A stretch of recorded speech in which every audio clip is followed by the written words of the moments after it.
নমস্কার বন্ধুরা, এই ভিডিওতে আমরা সাপ্লাই অ্যান্ড ডিমান্ডের বিষয় নিয়ে আলোচনা করব, যেটা ট্রেডারদের মধ্যে সবথেকে বেশি পপুলার হয়ে উঠেছে।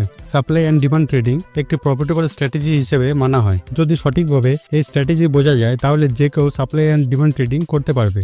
আমরা সবাই জানি মার্কেটের ট্রেডাররা অ্যাসেট বাই বা সেল করে, আর প্রাইস মুভমেন্ট সাপ্লাই অ্যান্ড ডিমান্ডের ফোর্সের জন্য হয়। মানে যখন সাপ্লাই কম আর ডিমান্ড বেশি থাকে তখন প্রাইস বেড়ে যায়, আর যখন সাপ্লাই বেশি আর ডিমান্ড কম থাকে তখন প্রাইস কমে যায়। যদি আমরা সাপ্লাই ডিমান্ড ফোর্সে ডাইনামিক বুঝতে পারি তাহলে আমরা যে কোনো চার্টের প্রাইস মুভমেন্ট অনুমান করতে পারবো। এই ভিডিওটি বানানোর উদ্দেশ্য যাতে তোমরা সাপ্লাই অ্যান্ড ডিমান্ডের ইনডেপথ নলেজ পাও, আর তোমরা প্রফেশনাল ওয়েতে সাপ্লাই ডিমান্ড ট্রেড করে লং রানে প্রফিটেবল ট্রেডার হয়ে ওঠো।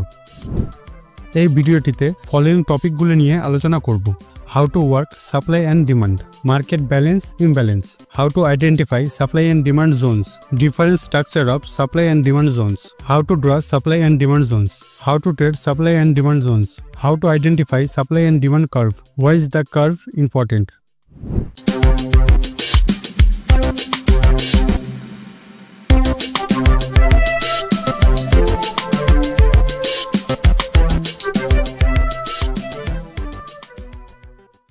মাইক্রো ইকোনমির ক্ষেত্রে সাপ্লাই অ্যান্ড ডিমান্ডকে একদম ফান্ডামেন্টাল কনসেপ্ট হিসেবে ধরা হয়। সহজ কথায় বলতে হলে এটি এক ধরনের অধ্যয়ন যার দ্বারা বায়ার ও সেলাররা মার্কেটের প্রাইস অর ইকুইলিব্রিয়াম প্রাইস ও গুডসের কোয়ান্টিটি আর তার সার্ভিসের পরিমাণকে আইডেন্টিফাই করতে শেখে। সাপ্লাই বলতে একটি পার্টিকুলার গুডস বা তার সার্ভিসের মোট পরিমাণকে বোঝায়, যা একটি স্পেসিফিক প্রাইস বা মূল্যে কেনার জন্য অ্যাভেলেবেল থাকে। যখন মূল্য বৃদ্ধি পায় তখন উৎপাদকেরা বায়ারদের চাহিদা পূরণ ও রেভিনিউ ইনক্রিজ করার জন্য আরও বেশি পরিমাণে উৎপাদন করে, আর অপোজিটভাবে যখন দাম কমে যায় তখন উৎপাদকেরা প্রোডাকশন কস্ট কমানোর জন্য তাদের প্রোডাকশন কমিয়ে দেওয়ার কনসেপ্টও রাখে। অর্থাৎ এখানে যে নাম্বার অফ প্রাইস ও গুডস অর সার্ভিসেস প্রোভাইড করা হয় তাদের মধ্যে একটি পজিটিভ কোরিলেশন রয়েছে। এখানে আপওয়ার্ড ডায়াগোনাল লাইনটি ইন্ডিকেট করছে যে নির্দিষ্ট সময়ের মধ্যে প্রতিটি প্রাইস লেভেলে সেলাররা কতগুলি specific goods or services sell করতে ইচ্ছুক। প্রাইস যত বেশি কোয়ান্টিটিও তত বেশি, ভাইস ভার্সা।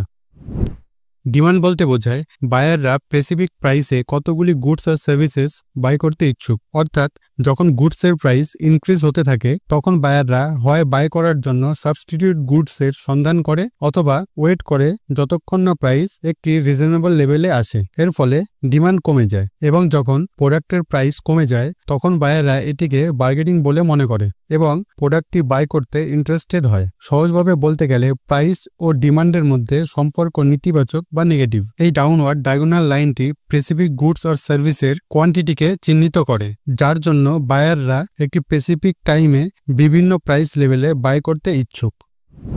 যখন সাপ্লাই লাইন এবং ডিমান্ড লাইন ক্রস হয় তখন একটি ইকুইলিব্রিয়াম প্রাইস নির্ধারণ করা হয়। এটি হলো সেই প্রাইস যা সেই সময় বোথ সাইডে ট্রানজ্যাকশন কমপ্লিট করতে সম্মত হয়। এখন সাপ্লাই অ্যান্ড ডিমান্ড কনসেপ্ট বোঝার পর supply and demand zone define করা এবং তার সঙ্গে এটাও বোঝা দরকার চার্টে প্রাইস কিভাবে মুভ করে।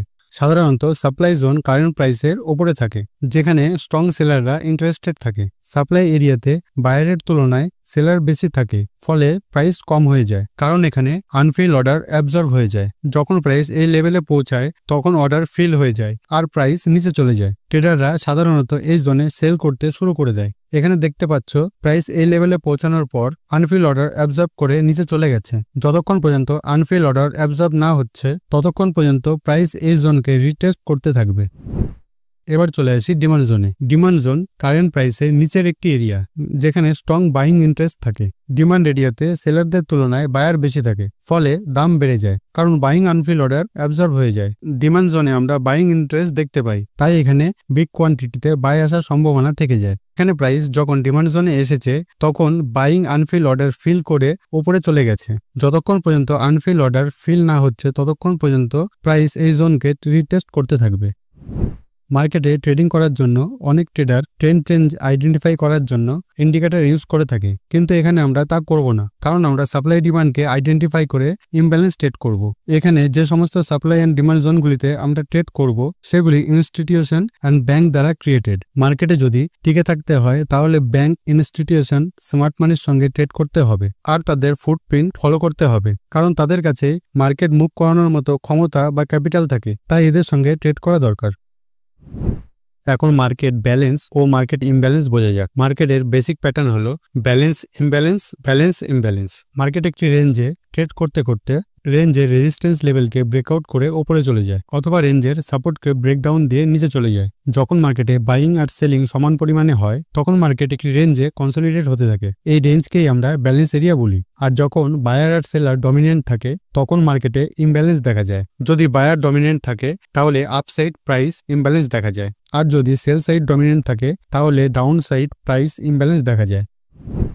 ব্যালেন্স ইমব্যালেন্স কনসেপ্টটি আরও ভালো করে বোঝার জন্য চারটি দেখো। ব্লু কালারের বক্সগুলি ব্যালেন্স এরিয়াকে আইডেন্টিফাই করছে। এই ব্যালেন্স এরিয়াগুলিতে বাইং আর সেলিং অ্যাক্টিভিটি সমান পরিমাণে হয়েছে বা সাপ্লাই আর ডিমান্ড ইকুয়াল আছে, তাই মার্কেট একটি রেঞ্জে কনসলিডেট করছে। তারপর যখন মার্কেট ব্যালেন্স থেকে ইমব্যালেন্স হয়েছে তখন ব্যালেন্স এরিয়াকে বিগ বার ক্যান্ডেল দিয়ে ব্রেকআউট বা ব্রেকডাউন করে নিচে বা উপরে চলে গেছে। এই বিগ বার ক্যান্ডেলগুলি ইমব্যালেন্সের প্রতিনিধিত্ব করে। যখন রেজিস্ট্যান্সকে ব্রেকআউট করেছে তার মানে বায়ার ডমিনেন্ট আছে, আর যখন সাপোর্টকে ব্রেকডাউন করেছে তার মানে সেলার ডমিনেন্ট আছে। এর ফলে প্রাইসে ভেরি কুইক মুভমেন্ট দেখা যায়। মার্কেট এইভাবেই ব্যালেন্স ইমব্যালেন্স মুভ করে। সাপ্লাই ডিমান্ড ট্রেডিংয়ে আমরা ব্যালেন্স এরিয়াতে ফোকাস করি, কারণ এই সমস্ত এরিয়াতে আমরা বাই বা সেল অর্ডার প্লেস করে মার্কেট ইমব্যালেন্স থেকে প্রফিট বুক করে থাকি। কিন্তু এই ইমব্যালেন্স ট্রেড করার জন্য মার্কেটে সাপ্লাই আর ডিমান্ড জোন ফাইন করা শিখতে হবে, আর এটা করার জন্য কিছু সেটআপ রুলস রয়েছে। সেগুলি মেনে চললে যে কোনো চার্টে supply and demand zone fine করা সম্ভব হবে। এখানে দু ধরনের সেটআপ রয়েছে। Number 1 reversal pattern, number 2 continuation pattern. Reversal প্যাটার্নের ব্যাপারে কথা বলা যাক। আমরা সবাই জানি রিভার্সাল প্যাটার্ন একটি চার্ট প্যাটার্ন। এটা তখন তৈরি হয় যখন মার্কেট তার ডিরেকশন চেঞ্জ করে বা তার ট্রেন্ড চেঞ্জ করে। মানে মার্কেট যদি আপ ট্রেন্ডে থাকে তাহলে ডাউন ট্রেন্ডে যায়, আর যদি ডাউন ট্রেন্ডে থাকে তাহলে আপ ট্রেন্ডে যায়। রিভার্সাল প্যাটার্নের ক্ষেত্রে দুটি স্ট্রাকচার থাকে। Number 1 drop base rally and number 2 rally base drop. Drop base র্যালিতে প্রাইস প্রথমে ডাউন ট্রেন্ডে থাকে, তারপরে একটি বেস তৈরি করে আপ ট্রেন্ডে রিভার্স হয়ে যায়। আর র্যালি বেস ড্রপের ক্ষেত্রে প্রাইস প্রথমে আপ ট্রেন্ডে থাকে, তারপর বেস তৈরি করে রিভার্স হয়ে যায় ডাউন ট্রেন্ডে। এই দুটি রিভার্সাল স্ট্রাকচারই ভেরি স্ট্রং।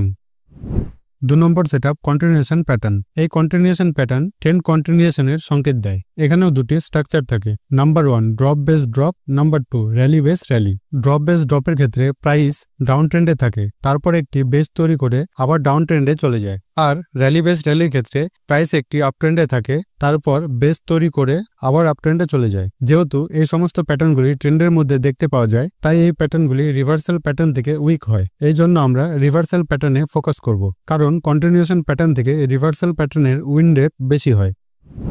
আর এই সমস্ত কি পয়েন্টকে মাথায় রেখে আমরা চার্টে সাপ্লাই ডিমান্ড জোন আইডেন্টিফাই করব। Supply and demand zone closely connected with imbalance, আর ইমব্যালেন্স ইন্ডিকেট করে বায়ার আর সেলারদের মধ্যে মার্কেটে কারা কন্ট্রোলে আছে। মার্কেটের প্রতিটি imbalance money making opportunity for a trader. যখন মার্কেট ইমব্যালেন্স তৈরি করে সেটি একটি এক্সটেন্ডেড রেঞ্জ ক্যান্ডেলের মাধ্যমে হয়। এক্সটেন্ডেড রেঞ্জ ক্যান্ডেল মানে যেখানে ক্যান্ডেলের বডি বড় থাকে, উইক থাকে না বললেই চলে, বা থাকলেও ছোট্ট একটি উইক থাকবে।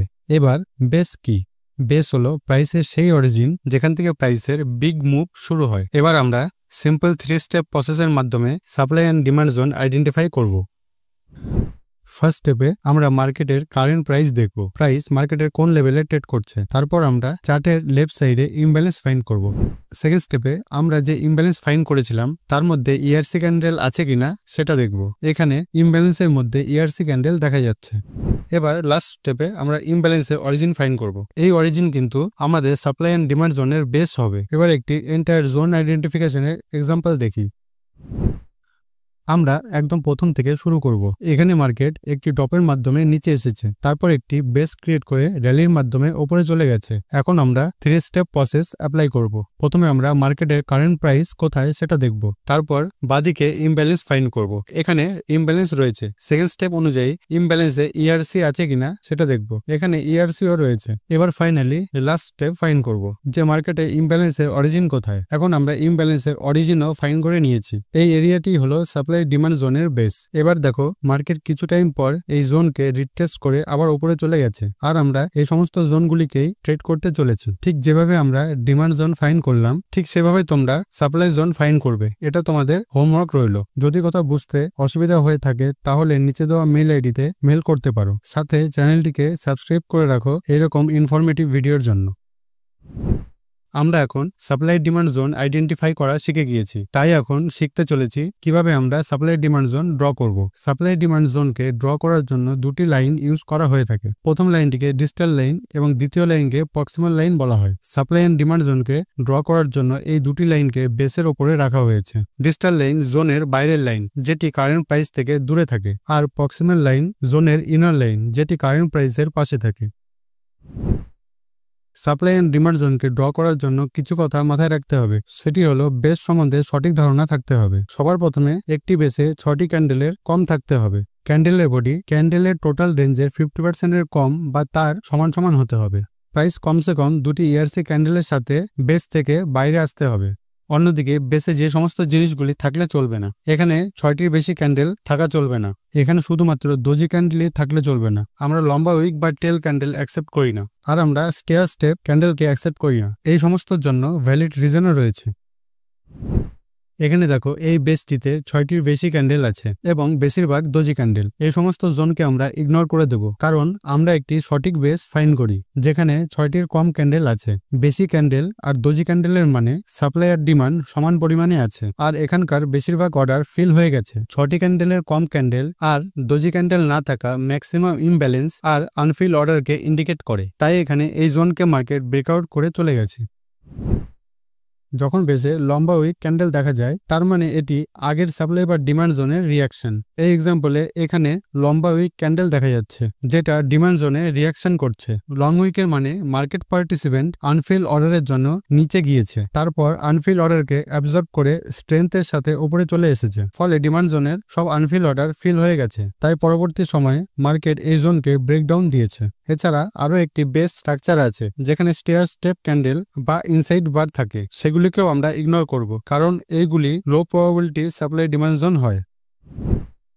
যখন supply and demand zone draw করার কথা আসে, তখন যে কোনো ট্রেডারের রিস্ক নেওয়ার উপরে ডিপেন্ড করে সাপ্লাই ডিমান্ড জোন ড্র করার অপশন থাকে। সাধারণভাবে রিস্ক অ্যাপিটাইট অনুসারে প্রক্সিমাল লাইন আর ডিস্টাল লাইন ড্র করার 3টি আলাদা আলাদা পদ্ধতি আছে। এই সব পদ্ধতিগুলি নিয়ে আমরা আলোচনা করব। এর মধ্যে যেটি তোমাদের সুবিধা হয় as per your risk appetite, সেভাবেই তোমরা সাপ্লাই ডিমান্ড জোন ড্র করতে পারো।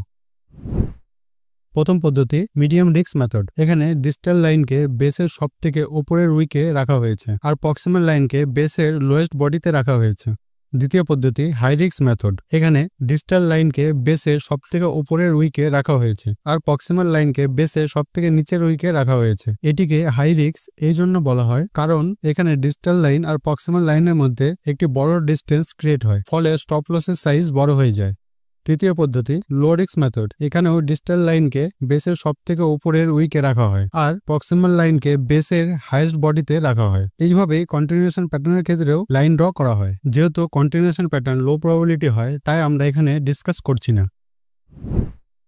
এখানে দেখতে পাচ্ছ প্রাইস বারবার সাপ্লাই জোনকে টেস্ট করছে। প্রক্সিমাল লাইনকে ব্রেক না করে আবার নিচে চলে যাচ্ছে, কারণ এই সাপ্লাই জোনে প্রচুর পরিমাণে আনফিল অর্ডার পেন্ডিং আছে। তাই প্রাইস বারবার উপরে যাচ্ছে আর আনফিল অর্ডারকে ফিল করে আবার নিচে চলে যাচ্ছে। আমরা এই সমস্ত জোনগুলিতেই ট্রেড করব। চলো এবার আমরা ডিমান্ড জোন ড্র করা শিখি। এখানে সেম 3টি পদ্ধতিতে লাইন ড্র করব, শুধুমাত্র একটু রিভার্স করে নিতে হবে।